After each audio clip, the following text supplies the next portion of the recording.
আজ আমরা যাচ্ছি আলতাদিঘি জাতীয় উদ্যানে। আপনাদের সামনে আছি আমি মেহেদী হাসান। আলতাদিঘি জাতীয় উদ্যান নওগাঁ জেলার ধামিরহাট উপজেলায় অবস্থিত একটি জাতীয় উদ্যান। এই উপজেলায় আলতাদিঘি নামের একটি দিঘিকে কেন্দ্র করে গড়ে উঠেছে সুবিশাল বনভূমি। শালবন এবং বিভিন্ন প্রজাতির উদ্ভিদে পরিপূর্ণ 264.12 হেক্টর জমির এই বনভূমির ঠিক মাঝখানেই রয়েছে প্রায় 43 একর আয়তনের সেই বিশাল দিঘি। পরিবেশ ও বন মন্ত্রণালয় 2011 সালে এটিকে আলতাদিঘি জাতীয় উদ্যান হিসাবে ঘোষণা করেছে। 2011 সালের 24 ডিসেম্বর এটি প্রতিষ্ঠিত হয়। এছাড়াও জাতীয় উদ্যানের পাশের 17.34 হেক্টর বনভূমিকে 9 জুন 2016 তারিখে বাংলাদেশের বন অধিদপ্তর বিশেষ জীববৈচিত্র্য সংরক্ষণ এলাকা ঘোষণা করে।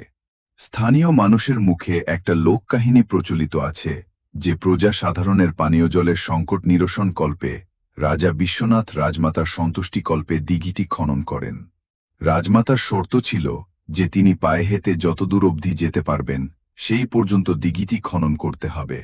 রাজমাতার শর্ত পূরণের বিষয়ে মন্ত্রীবরের সঙ্গে রাজা পরামর্শ করে আলতা নিয়ে আসেন। অতঃপর একদিন ঘটা করে মন্ত্রীবরের সবাই রাজমাতাকে অনুসরণ করেন এবং রাজমাতা তা হাঁটতে শুরু করেন। কিন্তু রাজমাতার হাঁটা আর শেষ হয় না, তিনি হাঁটতেই থাকেন। তারপর পরিস্থিতি প্রতিকূল দেখে মন্ত্রীবর দিঘির শেষ প্রান্তে রাজমাতার পায়ে আলতা ছিটিয়ে দিয়ে তাকে থামিয়ে দেন, এই বলে যে মা, তোমার পা ফেটে রক্ত বেরিয়েছে, তুমি আর হাঁটতে পারবে না। যেই স্থানে গিয়ে রাজমাতা হাঁটা বন্ধ করেছিলেন, শুরুর স্থান থেকে সেই অবধি পর্যন্ত রাজা বিশ্বনাথ দিঘি খনন করেছিলেন।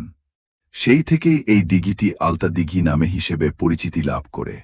ইতিহাস সম্বন্ধে সঠিকভাবে কিছু বলা যায় না, তবে এই জলাশয়টি জগদ্দল মহাবিহারের সমসাময়িক অথবা পাল যুগ পূর্ববর্তী সময়ের বলে ধারণা করা যায়। পুরো সময় আমি মেহেদী হাসান আপনাদের সাথে আছি, সম্পূর্ণ ভিডিও আসছে।